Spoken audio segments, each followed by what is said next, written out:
Hola, Internet. ¡Cuidado! ¡Hombre radiactivo! ¡Fenómeno!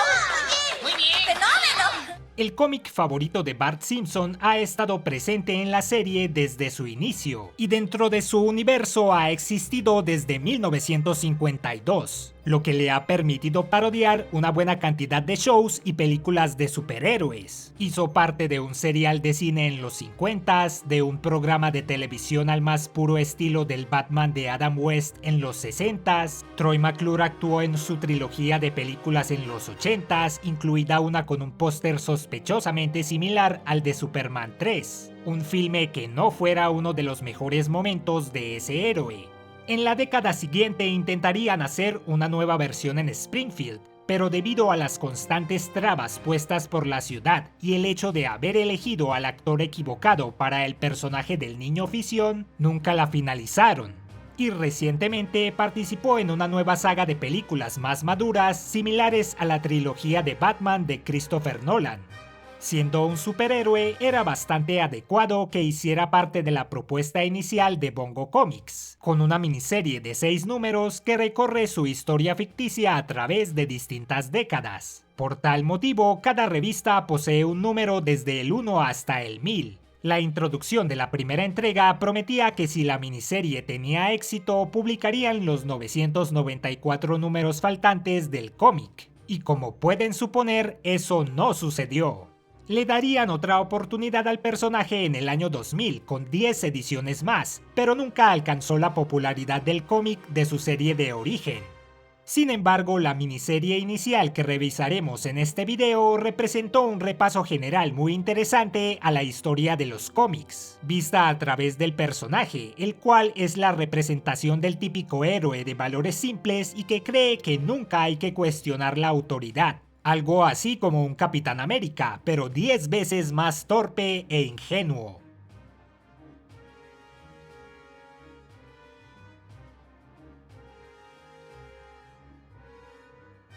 Todos vimos sus orígenes en el episodio 3 hombres y una historieta. No obstante, no conocemos el contexto completo de esa situación ni a la persona tras la máscara. Este es Claude Kane III, un joven millonario al que todo el mundo considera un descerebrado que solo quiere divertirse. Está enamorado de una reportera llamada Gloria Grant, que no le da ni la hora. Su madre se perdió luego de un viaje en avión y su padre, un científico especializado en la radioactividad, está haciendo todo lo posible para encontrarla.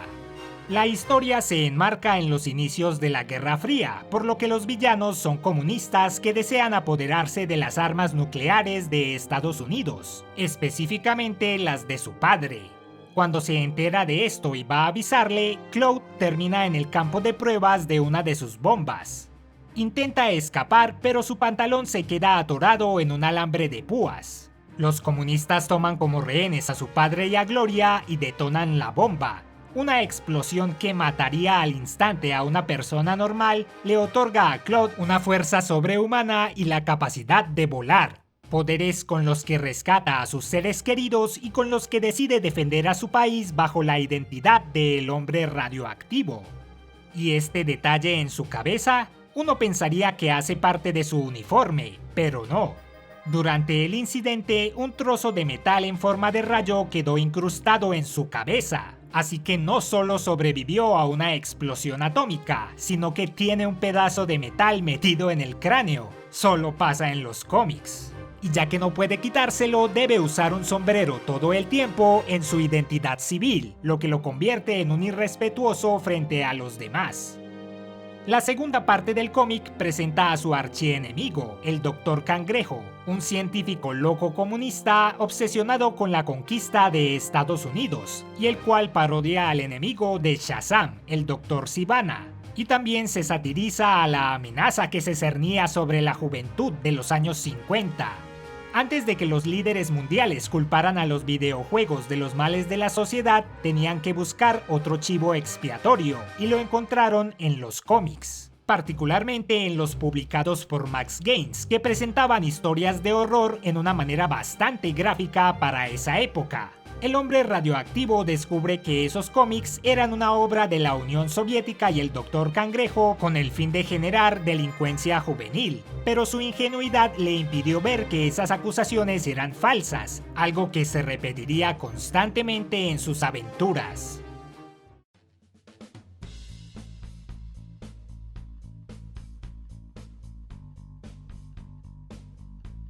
A principios de los 60, los monstruos dominaban las publicaciones de Marvel, criaturas colosales que buscaban conquistar el planeta y que llevaban nombres tan pintorescos como Spragg, Fin Fang Foom o Groot. El hombre radioactivo tuvo que hacerle frente a un engendro similar, Magmo, el hombre de lava, monstruo que controla las profundidades de la Tierra y quiere hacer lo mismo con la superficie, pero no lo enfrentó solo. En esa misma década, los superhéroes recuperaron su prominencia en el mundo del cómic, gracias a dos factores, los héroes juveniles y los superequipos. Y nuestro héroe hacía parte del Escuadrón Superior, cuyos integrantes incluían al Capitán Calamar, quien esconde viscosos tentáculos bajo sus guantes, Chica Señuelo, con el poder de atraer a otras criaturas, Plasmo, quien con sus poderes místicos puede levantar objetos y abrir portales a otras dimensiones. La mujer comadreja, que puede extender sus uñas de polímero sólido. Niño Bicho, una de las personas más inteligentes del planeta y quien está buscando constantemente cómo extraer la esquirla de la cabeza de su compañero. Y por último está Corazón Intrépido, que aparte de tener fuerza ligeramente sobrehumana, es quien financia las operaciones del escuadrón bajo su identidad civil de Miles Mando.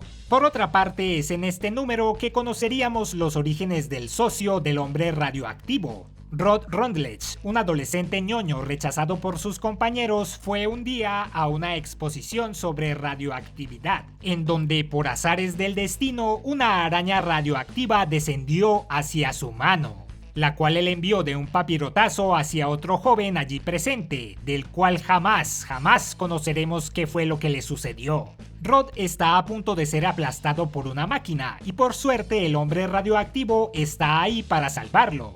La máquina emana energía nuclear, la cual se transfiere a Rod y le da superpoderes. El chico deduce la identidad secreta de Claude Kane y se une a su lucha contra el crimen como el Niño Fisión, o como lo llaman en la traducción del cómic de Editorial Beat, el joven residuo nuclear. Creo que lo seguiré llamando Niño Fisión. Aunque Magmo, el hombre de lava, diezma fácilmente al joven superhéroe, no puede hacerle frente a la fuerza conjunta de los dos encapotados, que se encargan fácilmente de él gracias a un rollo de asbesto, material cuyos peligros para los seres humanos aún no se habían descubierto. La ciudad entonces regresa a la calma, así que Rod vuelve a cuidar a su tía June, situación que me recuerda a otro superhéroe cuyo nombre se me escapa ahora mismo.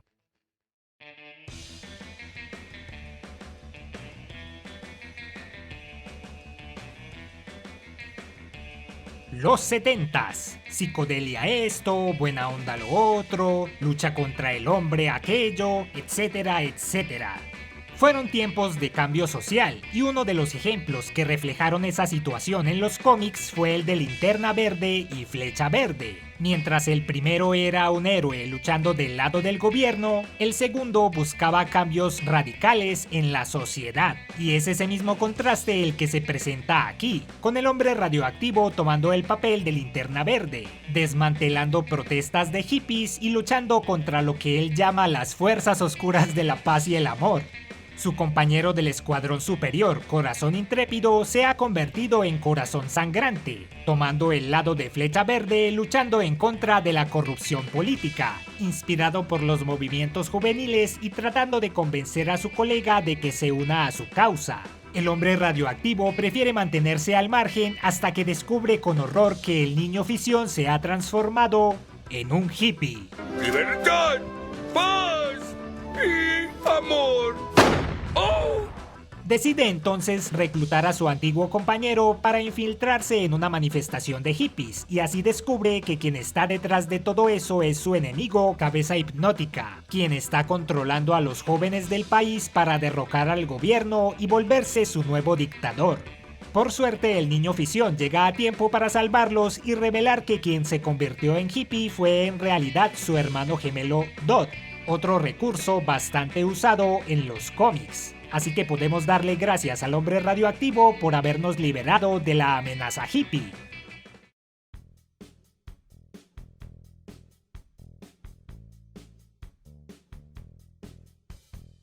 Las muertes de los superhéroes son tristes y temporales. Hoy en día todo el mundo sabe que el fallecimiento de los personajes de los cómics es transitorio y sirve más que nada para darles un respiro y que regresen con ideas frescas.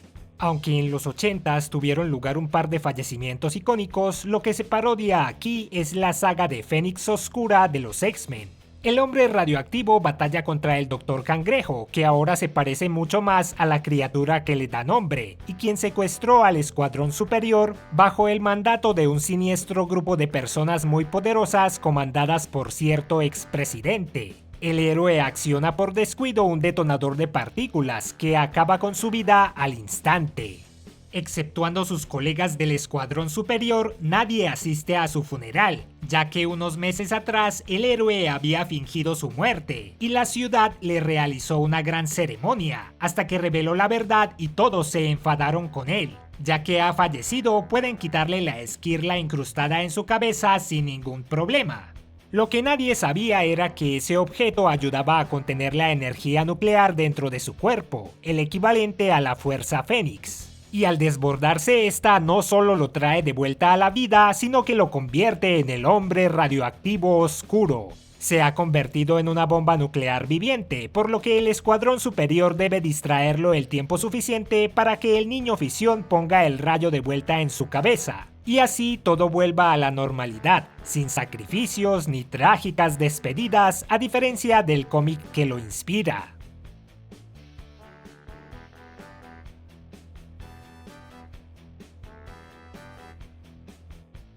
Los 80s también fueron tiempos de crecimiento para los superhéroes, en donde exploraron temas más oscuros, más maduros. Miniseries como El regreso del Caballero Oscuro o Watchmen nos mostraron que se pueden contar historias serias en este medio y que las amenazas no siempre provienen de un país extranjero o de una amenaza alienígena.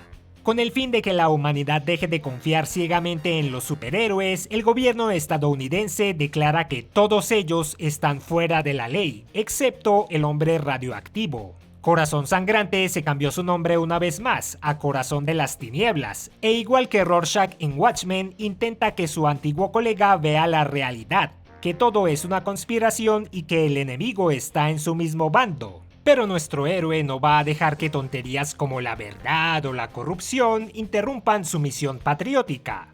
Al mismo tiempo, una brecha interdimensional llega al planeta y trae consigo versiones alternativas del hombre radioactivo. Junto a ellos descubren que hay alguien que está destruyendo sus distintos universos, lo cual es parte de la historia de la miniserie Crisis en las Tierras Infinitas.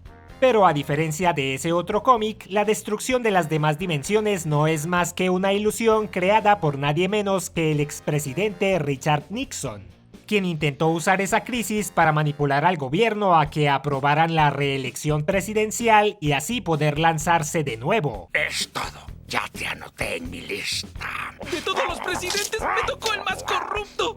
Algo que naturalmente el hombre radioactivo ignora, ya que él y sus secuaces están demasiado ocupados enfrentando a una versión gigante de su enemiga, Neumática. Este fue el primer cómic del hombre radioactivo que leí, y al principio no me gustó mucho ya que no entendí su contexto.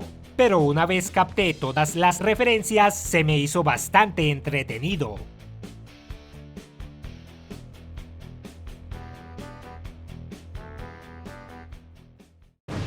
Los 90s, lucha extrema, justicia extrema, todo extremo, radical, Pucci. Los superhéroes del pasado están out.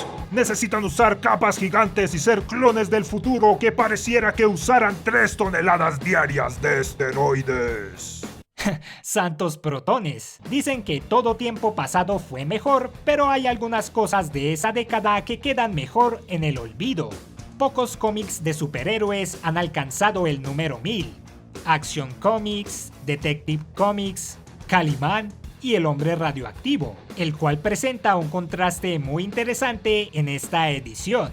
Por un lado, dos personajes prestados de Spawn intentan modernizar a nuestro héroe con el fin de que el gobierno siga financiando sus operaciones a través de la venta de mercancía. Pero cuando eso no funciona, deciden reemplazarlo con un clon suyo de aspecto más acorde con los héroes de la década. Y por el otro se hace un regreso a tiempos más simples de la mano del Dr. Cangrejo, quien ahora se hace llamar Camarón o Prawn, otra referencia a ese héroe de los 90s. Cansado de transformarse cada vez más en un crustáceo, inventa un rayo de retroceso con el cual planea volver a ser un humano y devolver al hombre radioactivo a su estado sin poderes. Con lo que no contaba era que el rayo lo transformaría en su versión de los años 50, el Hombre Radio, una parodia de Shazam.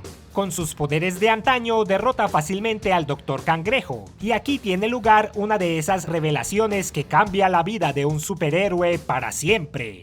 El gusano que había quedado atrapado en la misma explosión del héroe consiguió poderes de control mental y se hizo llamar a sí mismo el gusano radioactivo, y durante todo este tiempo ha controlado las acciones de sus enemigos. Pero a fin de cuentas sigue siendo un gusano, por lo que muere fácilmente al ser electrocutado luego de que el hombre radioactivo tropiece contra el rayo de retroceso.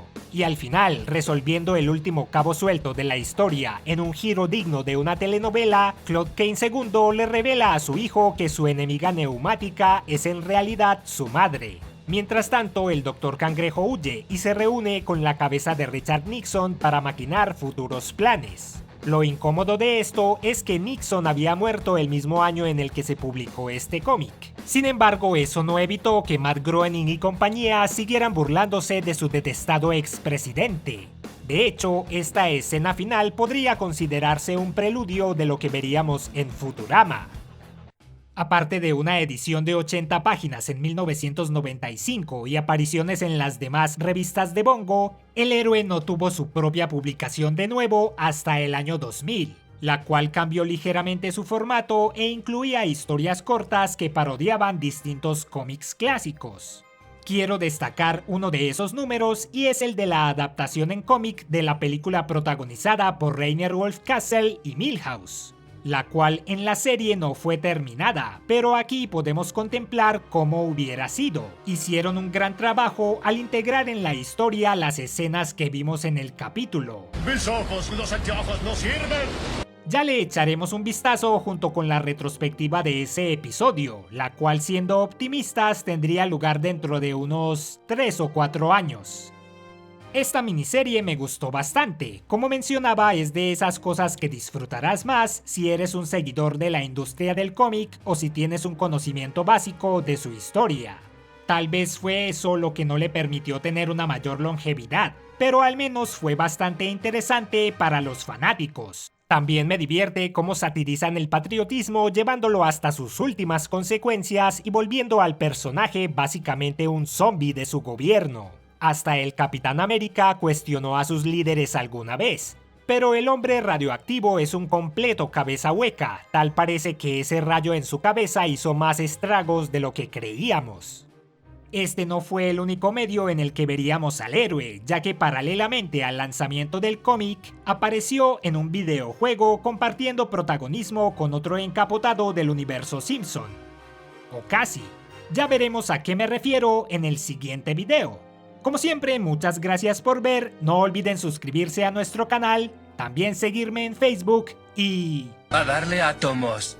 A darle átomos. A darle átomos. A darle átomos. A darle átomos. A darle átomos. No da más.